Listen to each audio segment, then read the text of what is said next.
The sun pressed hard against the tarmac, its heat warping the air above the landing strip in slow, wavy distortions. The temporary airbase sat in the middle of a vast desert basin, its steel towers and satellite dishes humming quietly beneath the wind.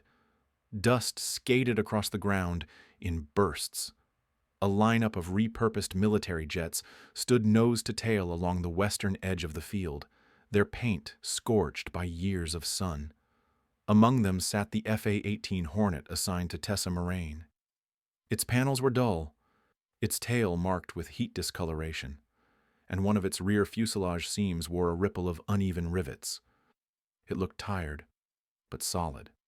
Tessa ran a hand along its underside, checking the pitot tube.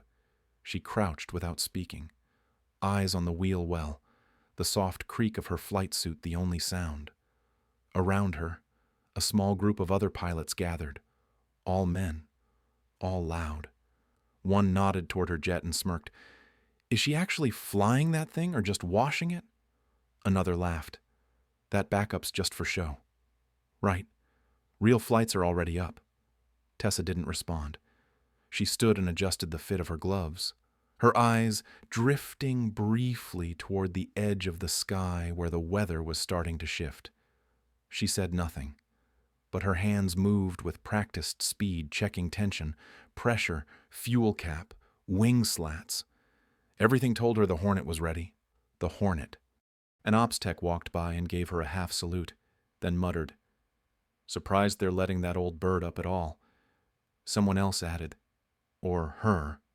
Laughter cracked in the air behind her.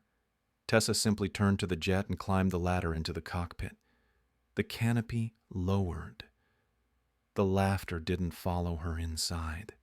Tessa Moraine lived in a one-room flat carved into the far side of an abandoned airstrip, 200 miles from the nearest town.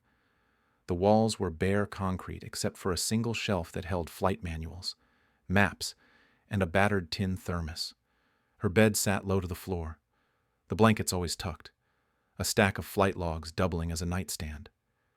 Pinned above her desk was a series of laminated aerial maps, all hand-marked with wind shear patterns, thermal lift estimates, and altimeter notes. Some were over a decade old, fading at the corners. Others, freshly printed and labeled in pencil. She read them every night, just as she read flight manuals cover to cover until she knew every diagram by memory. When she wasn't flying, she was in her hangar. The place smelled of dry oil and dust, a squat corrugated shell with a folding chair, a rolling toolkit, and an old propeller blade mounted near the back wall like a relic. Her hands moved methodically, cleaning, tuning, assembling field gear. She spoke very little, but her silence wasn't evasive. It was chosen. Years ago, during her final commission with the Navy, she'd been stationed at a coastal base where the sun never quite burned off the sea mist.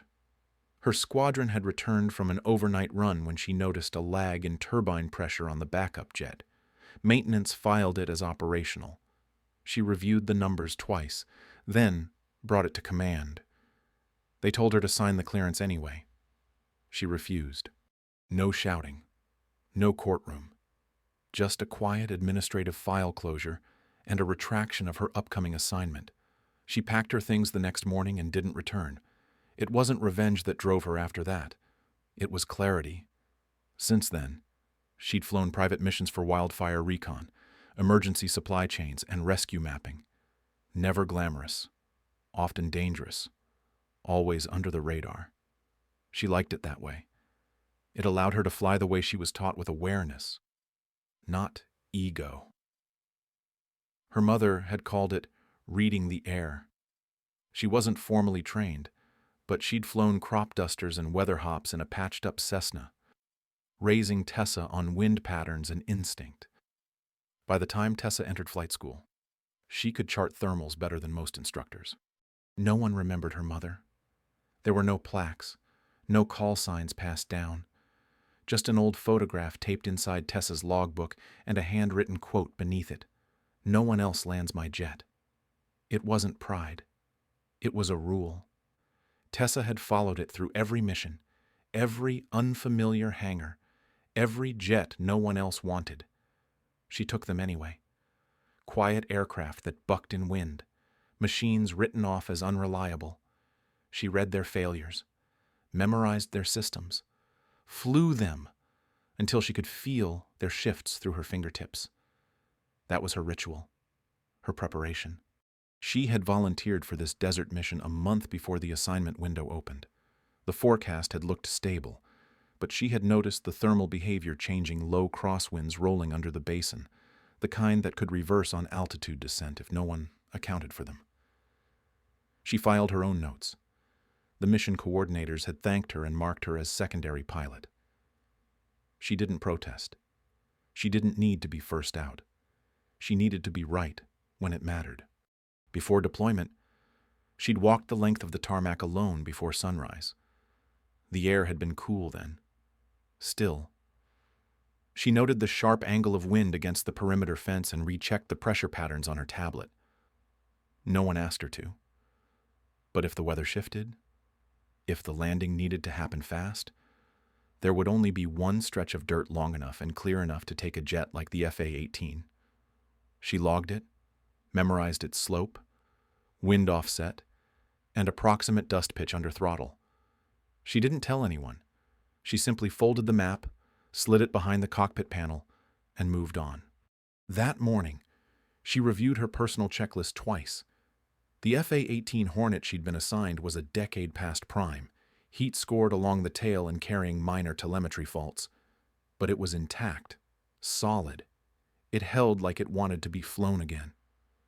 She checked the control surfaces by feel, tested the yoke tension, even recalibrated the flight software manually. No ground crew interference. A few crewmen had watched her work in silence. One shook his head and walked off. She didn't flinch. She'd done this before. Tessa wasn't waiting for recognition. She didn't expect thanks or ceremony. What she needed was understanding of the machine, of the air, of herself.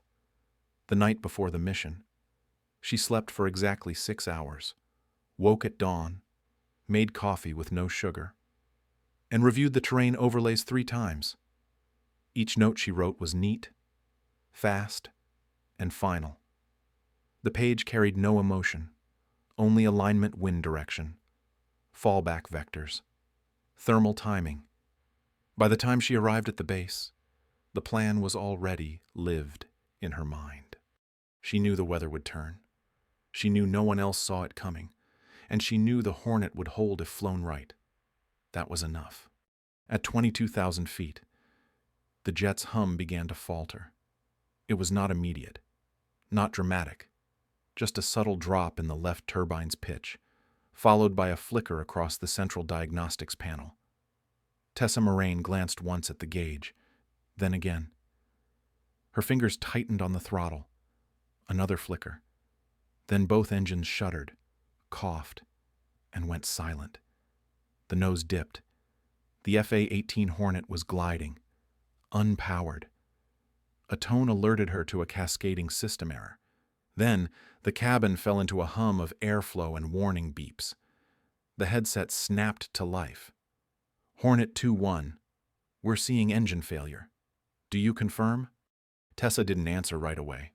Her hands moved across the dash, flicking switches, clearing alerts, beginning the cold restart procedure from memory. She adjusted the yoke gently, aligning the aircraft with the wind. Confirmed, she said evenly. Double flameout. Restart, attempt 1. Below her, the desert stretched in dry waves, broken only by ridgelines and sand trails. The airbase was too far. The dust storm she had warned them about, dismissed in briefing as unlikely, was rising on the western horizon like a bruised wall of smoke. Control came again. Hornet 2-1. Recommend immediate ejection. You're losing altitude. Repeat. Prepare to eject. Another voice joined in. Uninvited. She'll pull the handle. They all do. Colt Decker muttered to no one in particular from the rear monitor room. He sipped coffee and leaned forward, watching the telemetry flicker. A junior analyst beside him said nothing, eyes wide. "We'll need a retrieval team," Colt added with a sigh, already pushing his headset aside. She's not flying out of that. In the cockpit, Tessa didn't respond. Her left hand stabilized the angle of descent while her right reset the hydraulic bypass. The second restart failed. She adjusted flap drag, corrected trim, and reached across for the laminated map she had wedged between the cockpit wall and her seat. One glance confirmed it. 30 nautical miles to the northeast, just beyond the secondary basin, was a landing strip she had personally marked and memorized: flat terrain, packed sand, roughly 1,500 meters long. No one else knew about it. It wasn't part of the official fallback plan, but she had walked its edge 2 days ago, when the others were drinking in the prefab mess tent. Wind resistance shifted as she dipped below 18,000. Control repeated the call. "Hornet 2-1. Confirm status. This is last advisory. Altitude dropping fast. Evac ready. Eject now." She ignored them. Her eyes moved once more across the panels. Then, back to the storm wall. Dust was sweeping across the valley below, pulling haze up like smoke. Visibility would be gone in minutes. If she was going to land, it had to be now. In the control tower, someone stood. "She's not ejecting." Colt looked up, incredulous. "What?" the analyst repeated, more sure now. "She's not ejecting. She's descending. Look at her vector." He leaned closer, frowned. "That's not base approach. That's... What the hell is that?" The screen showed the Hornet's path curling north by northeast, altitude dropping in a shallow glide. No power, no brakes, no hesitation. Is she aiming for the basin? Someone asked. Colt blinked. That's a dead zone. There's nothing there but sand. Tessa adjusted the yoke, shifting the jet slightly east to compensate for wind shear. The dust storm's edge was visible now from her cockpit, low and roiling, sweeping sideways across the terrain. She kept her descent clean, shallow. The radio crackled again, but she tuned it down. Altimeter read 9,000. She was already committed. No way to circle back. No margin for correction. Just her, the dead aircraft, and the line of earth she had once walked in silence. The Hornet held together, metal, groaning. Controls stiff, but it flew. Without power. Without help. Her eyes narrowed slightly as she sighted the strip. It was just a shadow now, a flat patch blurred by the rising haze. She drew a slow breath, adjusted pitch, rechecked descent speed. This wasn't improvisation. This was execution. The kind of flight no one else had planned for. The kind they didn't think could be done. But she had already seen it, already mapped it, already landed there 100 times in her mind. Colt stood now, his voice sharp. "She's not going to make it. She's too low. That jet's going to dig in." No one responded. On the screen, the jet's profile dipped just above the canyon lip, heading into the basin.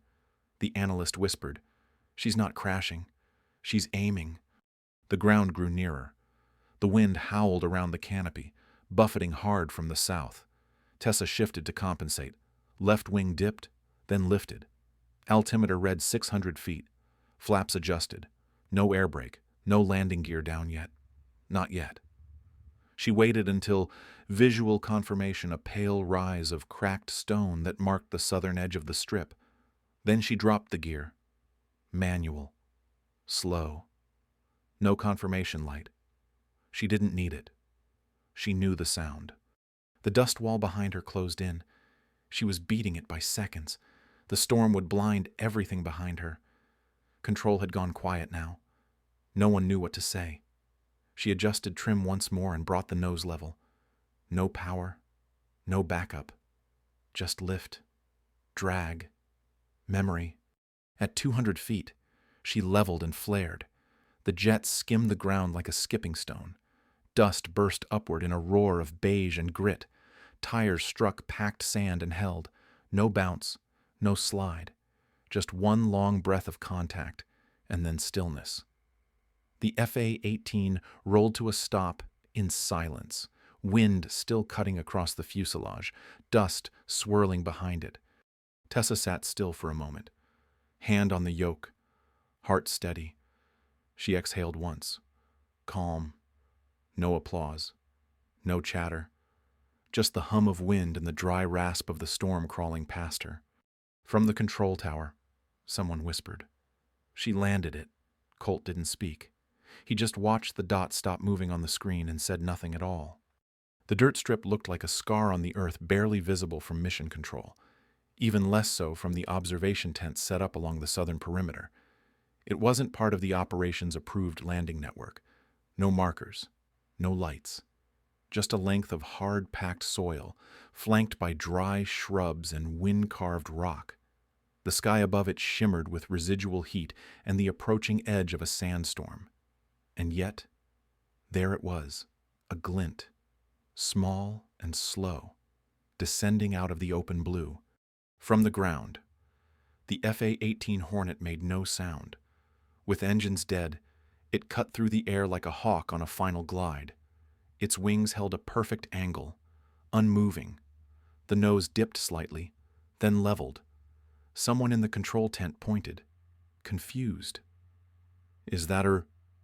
Another answered. "She's coming down dead stick. There's no thrust."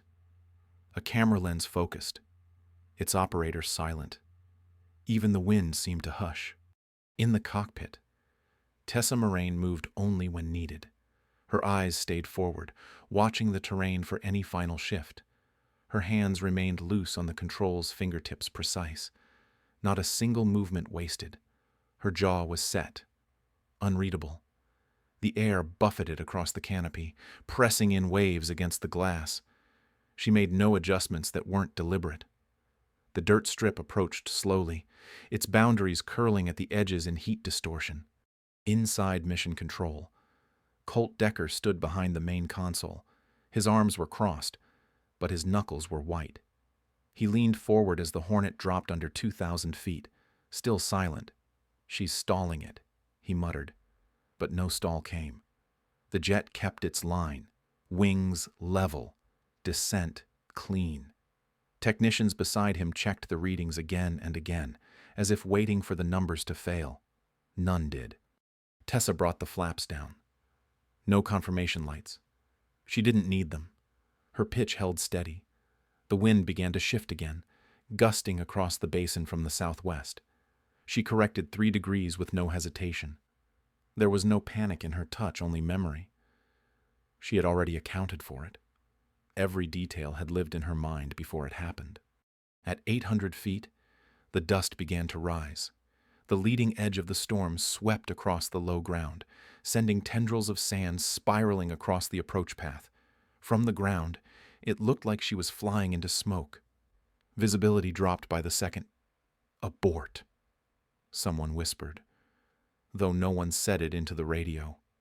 The Hornet stayed on course. Tessa waited until she saw the narrow band of rock that marked the southern end of the strip. That was her gate. That was her proof. She dropped the gear, manually, slowly. It locked, though nothing told her so. She didn't need permission. Her breathing stayed even. At 500 feet, she flared gently, lifting the nose by degrees. Dust rose in a bow wave ahead of her. Time seemed to stretch thin. At 100 feet, her descent slowed. Ground crews along the perimeter stopped moving. The wind whipped their jackets and pulled at tent walls. The camera operators didn't speak. Every person on the mission line stood still. A gliding jet, no power, no ejection, was about to touch down in full view of every doubter who had written her off. The Hornet's wheels touched earth. Once, twice, no bounce, a solid contact. The tires gripped the packed dirt, throwing up a halo of dust in every direction. Brakes deployed gently, flaps held. The jet rolled down the strip, slowed, and stopped just short of the far end. The engines remained silent. The storm pressed in behind her. For a moment, no one moved. Then a low murmur passed through the command center. Not applause, not shock, just the sound of breath returning to lungs. A flight analyst tapped his screen. Her descent arc is... That's a recovery curve. That's deliberate. Someone else leaned closer. She walked that terrain. She knew the grade.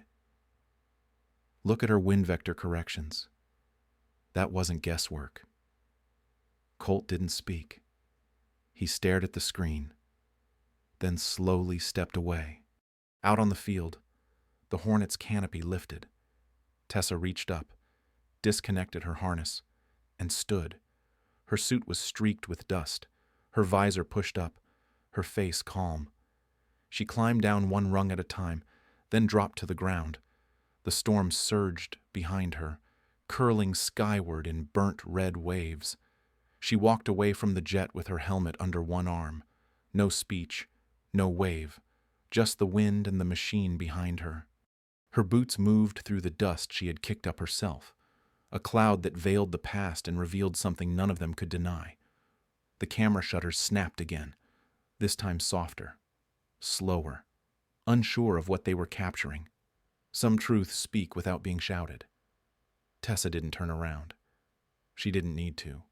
Inside the tent, one of the observers whispered to no one in particular. She didn't even need to prove it. The PR team, frozen mid-note, slowly lowered their tablets. Analysts watched the replay on loop.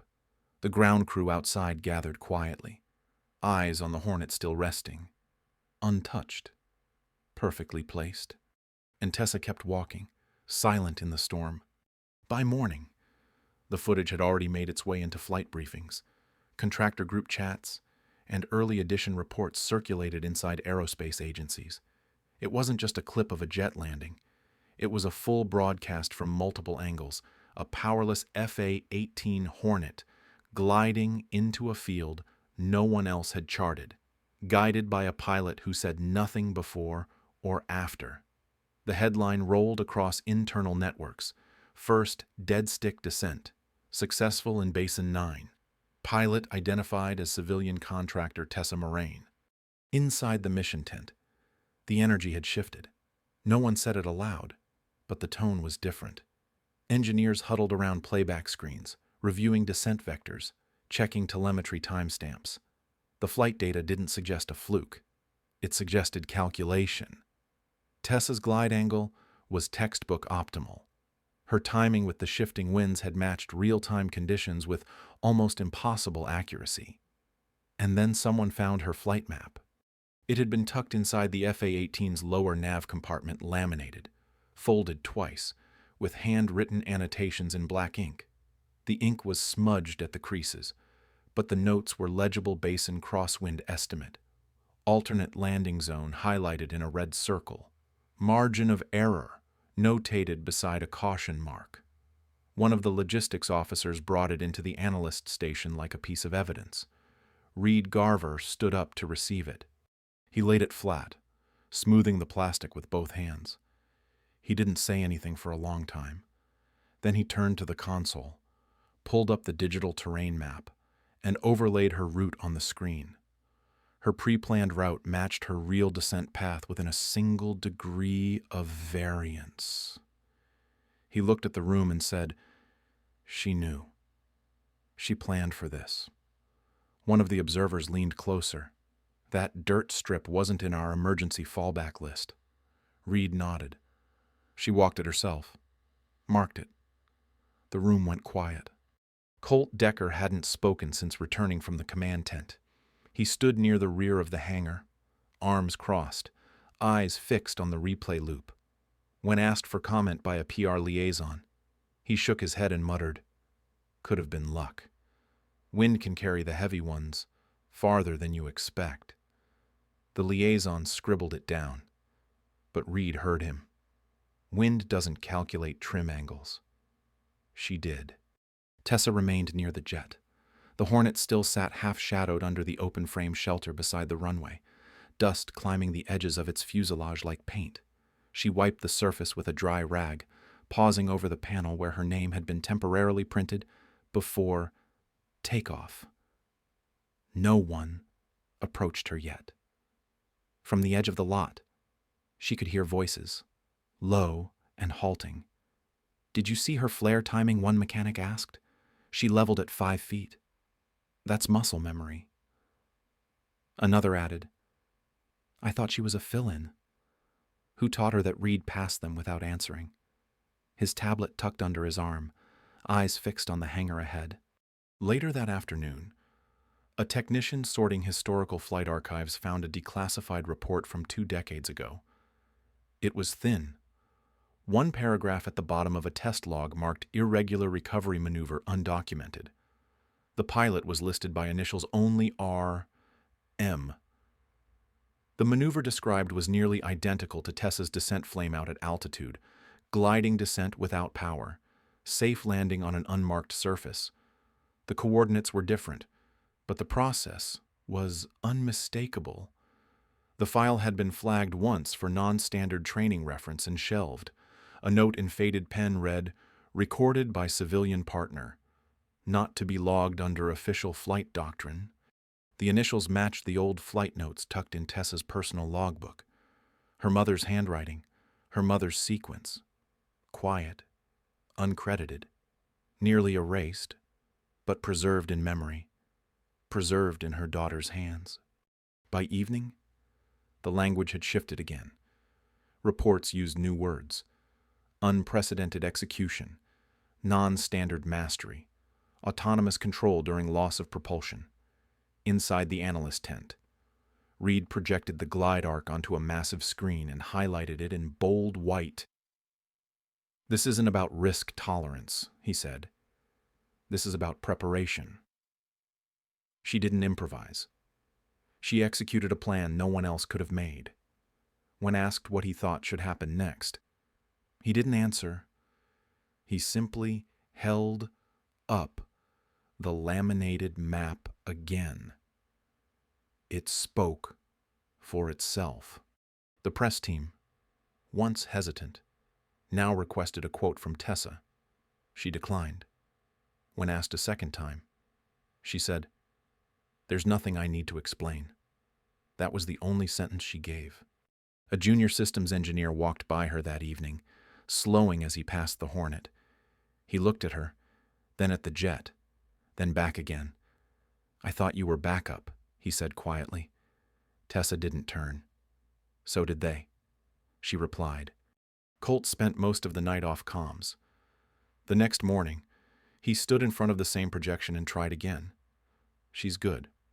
"Sure. But anyone could have had that descent if they'd seen the wind timing." Reed responded flatly. "No one else marked that strip. No one else walked the ground. No one else flew it." There was no rebuttal, only silence. As the mission week continued, her name moved up the priority sheet. No one announced it. No one said her call sign aloud, but her schedule filled. Analysts requested her flight data. Engineers sent questions. A visiting commander asked for her pre-flight checklist. One by one, the assumptions that surrounded her began to fall away. She returned to the jet again the next day and ran her hand along the wingtip. The dust hadn't settled, but the sky was clear. Around her, the storm that had followed her descent had drifted east. The air was quiet now. She folded the laminated map and slid it back behind the seat panel. Not to prove anything, only to be ready again. 1 week later, the changes arrived without announcement. They were not ceremonial. There was no podium, no music, no call to attention. Just a quiet shift in documents, names, and acknowledgments. Inside the base's flight briefing hall, a maintenance officer affixed a new panel to the far wall. The original plaque detailing the test pilots credited for experimental recovery maneuvers had a new line now. Beneath the last engraved name, a small tag had been added: R. Moraine, Basin Recovery Log, 2003. The letters were sharp and freshly etched, though no one gathered to read them. At the Academy headquarters 3 states away, an instructor pulled a binder off the shelf. It was the standard course guide for emergency descent theory. The title had been updated. Beneath the course code, it now read, Cold Power Descent Protocol, Moraine Variant. Inside. The final chapter bore a brief dedication developed through field execution, applied by T. Moraine, 2025. No spotlight, no footnote in press releases. But there it was. Reed Garver sent a message to her direct account. It read only, "We got it wrong. We're correcting it quietly." Attached was a scan of her mother's original flight log, newly cataloged, no longer anonymous. Tessa read it once, saved the file, and closed the screen. She said nothing in return. On the final day of debriefings, she was called into the operations tent. The lighting buzzed faintly overhead. Commander Monica Hale stood behind the table with a tablet in hand. She slid it across. "They want to offer you the position. Lead pilot. Training coordinator. Your call." Tessa looked at it, nodded once, then handed it back. "I'll keep flying," she said simply. Monica hesitated, as if expecting more, then gave a faint smile. "You're not surprised?" Tessa met her eyes. "No." That afternoon, she walked through the base hangar, past pilots who once dismissed her with side comments and glances. Now, their silence was different. Not hostile, not afraid, just aware. A few nodded as she passed. One started to say something, then didn't. She didn't stop for any of them. In the flight records room, a new binder had been added to the shelf. Its cover was plain, matte blue, nothing flashy. Inside, it detailed the descent she executed step by step, with full telemetry breakdowns and video stills. At the bottom of the page, above the analyst's sign-off, her name appeared in clean type. Tessa Moraine. No title, no rank, just presence. Reed found her later that evening near the edge of the flight line, where she stood watching the sky roll gold over the dunes. "You could take it," he said. "The post, the programs, they're ready to follow you now." She didn't turn. "That's not what I fly for." He nodded. "I know." After a pause, he added, "They'll try to make this into something public. Eventually." She gave the faintest shrug. "Let them." In her quarters, she pinned a small photo above her workbench. It showed 2 A-18s side by side, one from decades ago, edges curled, sun-faded, the other recent, grainy from a still frame, her mother's and hers. No labels, no names, just symmetry and motion. They would keep offering. Her name would show up in revisions, citations, reference sheets. She wouldn't attend the panels. She wouldn't speak at the academy. Her legacy had already been spoken in the landing, in the silence, in the fact that no one could deny it anymore. Recognition came, but not with noise. It came with updates in manuals, with engineers revisiting her trajectory, with instructors rewriting their slides, and with a small line carved into metal for someone who had flown it first, long before anyone was watching. Tessa walked the line of the airfield once more that evening, her steps measured, her gaze forward. She didn't linger at the walls. She didn't touch the plaque. She simply nodded to the ground crew on her way to the hangar, helmet under her arm, visor up, expression unreadable. It was enough. The night had settled quiet and windless over the basin. Stars hung low, sharp and scattered across the open sky. Their light caught faintly in the dust still suspended near the ground. The base was silent now. The tents zipped, the control tower dark. Only one aircraft remained out on the strip. The F-A-18 sat just beyond the last floodlight, its surface matte with dried dust and the faint sheen of effort. Tessa walked toward it slowly. Her boots pressed soft prints into the sand, and her flight suit hung loose around her shoulders. sleeves tied at the waist, the dark fabric at her collar damp with dried sweat. Her hair was pulled back, wind-touched, and her face was calm in the moonlight. She said nothing. The storm had passed days ago, but the quiet it left behind felt heavier somehow. Not empty, just full of things that didn't need to be spoken. She reached the aircraft and stood close, letting her hand find the edge of the wing. Her fingers traced a narrow arc scorched into the panel near the left intake residue from the descent, sealed into the paint. She pressed her palm flat, steady and still. The metal beneath was warm, as if the memory of flight hadn't yet cooled. She stepped forward and leaned gently against the fuselage, eyes closed for a moment, breath even, just above the side ladder, near the crew stencil. A small mechanic's tag had been affixed. It was simple, white type on black panel. T, Moraine. R, Moraine. Side by side, identical spacing. No rank, no years, just names. Tessa ran her thumb over the lettering, then let her hand fall. She stood there for a while longer, the jet resting in silence beside her, both of them grounded but intact. She looked up at the stars once more, then whispered to the metal beside her, voice barely audible. "We made it." There was no reply, just the soft creak of settling heat and the distant sound of wind brushing over the empty field. She turned and walked away slowly, her steps light, the dust rising behind her in quiet eddies. The aircraft stayed behind, still and sure, its wings folded, its weight settled into earth like it belonged there. There were no crowds, no witnesses, no more questions. Only the sky above and the one who had brought it home. Tessa Moraine was never meant to be the face of anything. She didn't seek praise, titles, or recognition. She flew because it was what she knew, because the sky didn't care about politics or pride. What she carried into that powerless descent wasn't just skill. It was memory, discipline, and the kind of strength that rarely makes noise. Her story is a reminder that real power doesn't always come with attention. Sometimes it comes in silence, in preparation, in knowing when to act while others hesitate. She proved what can happen when someone underestimated decides to rise anyway. If her journey moved you, take a moment to reflect. Share your thoughts in the comments, or follow for more stories that honor quiet strength, quiet resilience, and the people who never needed permission to do what mattered.